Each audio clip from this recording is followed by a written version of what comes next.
नमो नमः आदित्य। सीटेट के पहले क्लास आज प्रारंभ होने जा रही है। तो उसमें सबसे पहले हम आपको ये बता दें कि हमको यहाँ पढ़ना क्या है, क्या क्या चीज़ें हमसे पूछेगा, कौन कौन सी चीज़ें हम पढ़ें ताकि हमारे पास अधिक से अधिक नंबर आ सके, कलेक्ट हो सके। तो उसके लिए सबसे पहले हम विषय वस्तु जान लेते हैं, उसका इंडेक्स जान लेते हैं कि क्या है उसमें। ठीक है, तो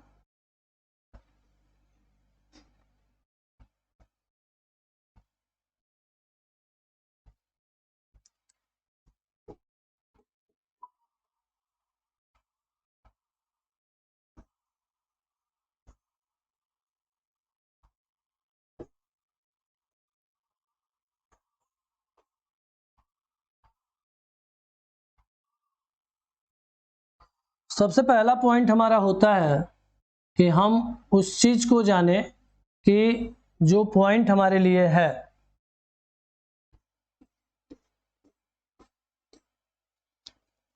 अब इस विषय सूची में क्या क्या हमसे पूछेगा वो चीजें नोट की जाएंगी। सीटेट में हमसे क्या प्रश्न पूछता है, क्या नहीं पूछता है, कौन कौन सी चीजें ग्रामर क्षेत्र की व्याकरण पोर्शन की पूछता है, कौन कौन सी ऐसी चीजें हैं जो गद्यांश पद्यांश से क्वेश्चन लेकर के पूछेगा। तो ये सारी चीजें थोड़ी सी हमको यहाँ पे वर्तमान में सबसे पहली क्लास में हमारी वही होती है कि हम पहले विषय सूची को समझें। ठीक है, तो उसमें देखिए हिंदी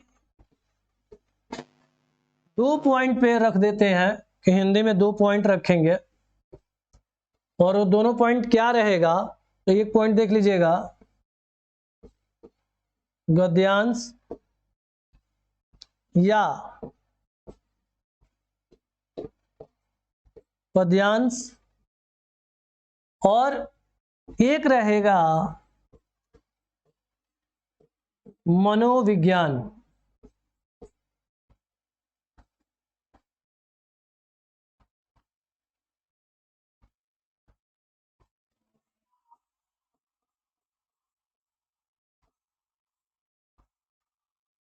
दो पॉइंट हो गए आपके, एक पॉइंट गद्यांश पद्यांश से हो गया, एक पॉइंट मनोविज्ञान हो गया। तो याद रखिएगा कि इसमें जो हमारा पॉइंट होगा कि 15 प्रश्न इसमें से होंगे और 15 प्रश्न मनोविज्ञान के होंगे। मनोविज्ञान के 15 प्रश्नों में सबसे अत्यधिक जो प्रश्न आपसे पूछा जाएगा वो है शिक्षण सूत्र, शिक्षण से संबंधित, वो मनोविज्ञान में होता है। ठीक, गद्यांश पद्यांश में जब आप आएंगे तो उसमें वो 15 क्वेश्चन किसी भी स्तर पे आपसे गलत नहीं होना चाहिए। वो क्यों नहीं गलत होना चाहिए? क्योंकि वह हमारे विवेक पर निर्भर है, क्योंकि हमारे पास प्रश्न भी होते हैं, उत्तर भी होते हैं, हमको बस छांट के लिखना होता है, समझ के लिखना होता है, समझ को ट्रिक करना होता है।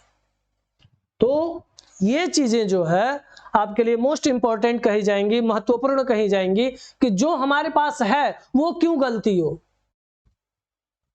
ठीक है, वो चीज गलत नहीं होनी चाहिए। आप इस चीज को केयर बना लें, ध्यान में रख लें कि ये जो चीज है हमारे पास प्रश्न भी है और उत्तर भी है, दोनों चीजें हैं। ठीक,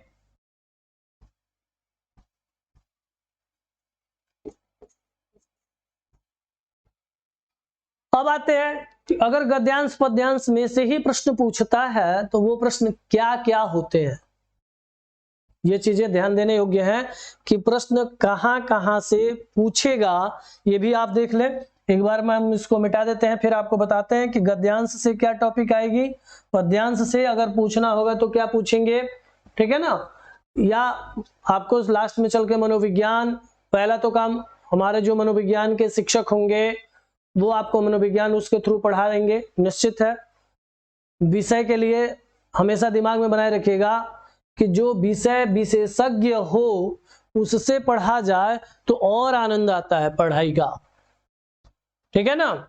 हम कह दें कि हम हिंदी संस्कृत पढ़ाते हैं, लाओ इसमें 15 क्वेश्चन मनोविज्ञान है, मनोविज्ञान भी हम ही पढ़ा देते हैं, ठीक है, तो वह आपके साथ धोखा हो जाएगा, गलत हो जाएगा, वह अच्छा नहीं है। इसीलिए मनोविज्ञान आपको मनोविज्ञान के टीचर के थ्रू में बताया जाएगा, वो शिक्षक बताएंगे कि कौन सी श्रेणी में कितने क्वेश्चन कहां पर किस तरीके के पूछे जाते हैं आपसे, ठीक है ना। तो हम गद्यांश पद्यांश में से टॉपिक आपसे पूछे जाने वाले प्रश्न को हम बताते हैं कि यहाँ पे क्या होना है, ठीक है।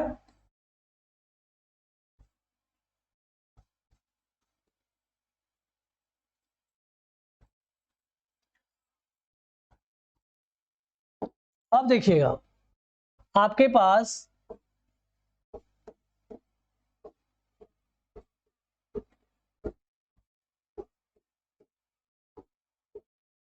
गद्यांश पद्यांश से संबंधित 15 प्रश्न जो रहेंगे, यदि गद्यांश के टॉपिक हुआ करेगी आपके पास, हो सकता है कभी कभी सीटेट के पेपर में दोनों गद्यांश डाल देता है, कभी कभी एक गद्यांश और एक पद्यांश डालता है, एक गद्य और एक पद्य डालता है, ठीक है। दोनों गद्य डाल देता है तो एक पॉइंट वहां खत्म हो जाता है। जो पद्य से संबंधित है वो है रस अलंकार। छंद का प्रश्न नहीं हुआ है सीटेट में अभी तक, लेकिन रस और अलंकार जब प्रश्न पद्यांश के बनते हैं तो उसमें होता है, ठीक है ना। तो अगर दोनों गद्यांश पूछ देता है तो वो टॉपिक वहां से समाप्त हो जाती है। यदि पद्यांश पूछ दिया तो जाहिर सी बात है, निश्चित है आपके लिए कि या तो रस एक क्वेश्चन और नहीं तो अलंकार एक क्वेश्चन आपके लिए निर्धारित है, वो देगा ही देगा आपसे। तो यदि गद्यांश में हम प्रश्न रखते हैं आपके पास कि कौन कौन से टॉपिक पूछी जाती है, टॉपिक की बात कर रहे हैं, कौन कौन से विषय आपको अध्याय कह लें या टॉपिक कह लें वो पूछी जाती है, बस इस चीज पे आपको बताते हैं कि सबसे पहले संधि टच करता है। हो सकता है संधि का एक प्रश्न शामिल कर दे व्याकरण ग्रुप से। अगर संधि के साथ हो सकता है कि एक प्रश्न आपसे समास का कर दे,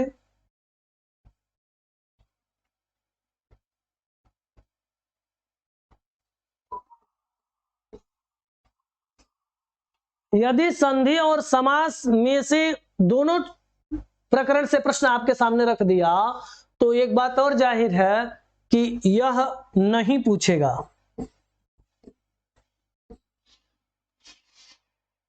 ये भी दिमाग में रहे। लेकिन अगर दोनों में से कोई एक प्रश्न आपके सामने रखता है, या तो संधि में से एक क्वेश्चन या तो समास में से एक क्वेश्चन, तो जाहिर सी बात है, निश्चित है कि प्रत्यय एक क्वेश्चन आपके लिए फैक्ट सही है, वहां पे रखना ही रखना है, मानेगा नहीं वो, ठीक है ना।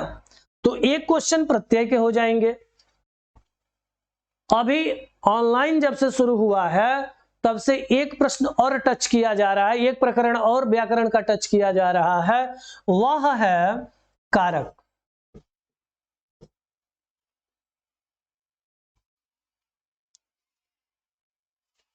ठीक, कुछ वर्षों के अंतराल करके जब सीटेट सत्र में एक साल में 2 बार हुआ करते थे, अब तो एक ही कराने में वर्ष व्यतीत हो जा रहा है, लेकिन जब 2 हुआ करते थे एकदम समय पर, उसमें एक 2 पॉइंट और नोट किए गए हैं। वो आते हैं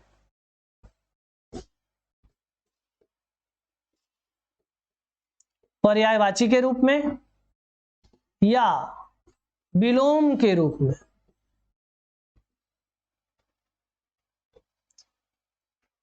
ठीक है, ये आपके पास प्रश्न होंगे। अब याद रखिएगा, इनमें से, इन सभी प्रकरणों में से मात्र आपके पास 2 से 3 प्रश्न रहेंगे व्याकरण बेल्ट, व्याकरण क्षेत्र से। वहीं यदि आपके साथ कहीं पद्यांश एक टॉपिक बना दिया तो इतने तो रहेंगे ही, हो सकता है इतने में से कोई एक न एक क्वेश्चन आपके सामने रख दे, लेकिन यदि पद्यांश की टॉपिक है तो आपके लिए 1 से 2 प्रश्न बढ़ने के चांस अधिक हो जाते हैं, 1-2 प्रश्न बढ़ सकते हैं, और वो जो जिस क्षेत्र से बढ़ेंगे वो क्षेत्र होगा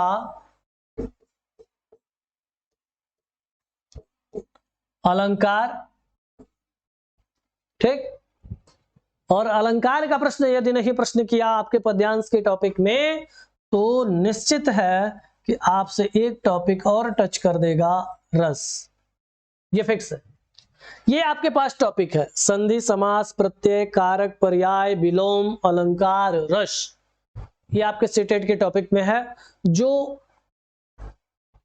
12 साल के प्रश्न पत्रों में देखे गए हैं, पढ़े गए हैं। तो ये सारे सब्जेक्ट के प्रश्न आपके सामने रखे गए हैं, और इन्हीं सब को हम आपकी क्लास में पढ़ाएंगे। और हमारी पहली क्लास जो होगी, आपको बताया ना कि यदि संधि का प्रश्न रखता है तो याद रखिएगा कि संधि के प्रश्न में से समझने के लिए हमें सबसे पहले वर्ण प्रक्रिया समझनी पड़ेगी। कौन सी प्रक्रिया? वर्ण प्रक्रिया। अब वर्ण प्रक्रिया अगर नहीं समझ में आया है तो याद रखिएगा कि संधि समझना मुश्किल सा हो जाता है। कुछ लोग बहुत चीजें हमने अपने एकेडमिक से लेकर के और उसमें देखा है, बहुत लोग बताते हैं, एक ट्रिक बताते हैं, ट्रिक। इस ट्रिक के द्वारा इसको समझा जा सकता है, इसको पढ़ा जा सकता है। जैसे संधि के प्रकरण में अगर आएंगे तो कई लोगों का कहना है कि जहां ए आएगा ओ आएगा वहां गुण संधि होगी। ठीक है, लेकिन इसकी काट है विसर्ग संधि में जाओ, मनोरथ बना लो, मनो में ओ आया है, कर दो कि यहां गुण संधि है। तो हर बात ट्रिक में नहीं निर्धारित कर सकते। आप ट्रिक को तभी समझ में आपको आ सकता है जब आप उस टॉपिक को गहन अध्ययन के रूप में पढ़े रहेंगे, गहनता से, स्पष्टता से, समझदारी पूर्वक पढ़े रहेंगे, तो जाके आपको सारी ट्रिक कामयाब होगी। नहीं तो फिर यथावत जैसे आप हैं वहीं रह जाएंगे। इसीलिए टेक्निक के पीछे, ट्रिक के पीछे हमारा कहना है कम भगिए। कब भगिए उसका भी उपाय है। कब भगिए ट्रिक के पीछे? जब उस टॉपिक को अच्छे तरीके से समझ लीजिए, पढ़ लीजिए, आप खुद ट्रिक बना देंगे। आपको किसी अन्य शिक्षक को समझाने की जरूरत नहीं पड़ेगी कि ये ट्रिक है। ठीक है ना? तो सबसे पहले क्या करेंगे, हम क्लास की शुरुआत करेंगे। तो हमारा सबसे पहला टॉपिक है संधि, और संधि को समझने के लिए हम सबसे पहले किसको पढ़ेंगे? वर्ण प्रक्रिया को पढ़ेंगे। ठीक है ना? सबसे पहले कौन सी प्रक्रिया? वर्ण प्रक्रिया। वर्ण प्रक्रिया में वो भी सबसे ज्यादा मोस्ट इंपॉर्टेंट, संधि के अगर दृष्टिगत देखा जाए तो सबसे ज्यादा अगर वो होती है तो वो उसमें जो हम संयुक्त स्वर बनाते हैं एक दूसरे से मिला करके, वो बहुत महत्वपूर्ण हुआ करती है। ठीक है, तो उसी प्रकरण को हम आगे लेकर के चलते हैं और इसमें आपको बताते हैं। ये एक टॉपिक आप चाहें तो नोट कर सकते हैं।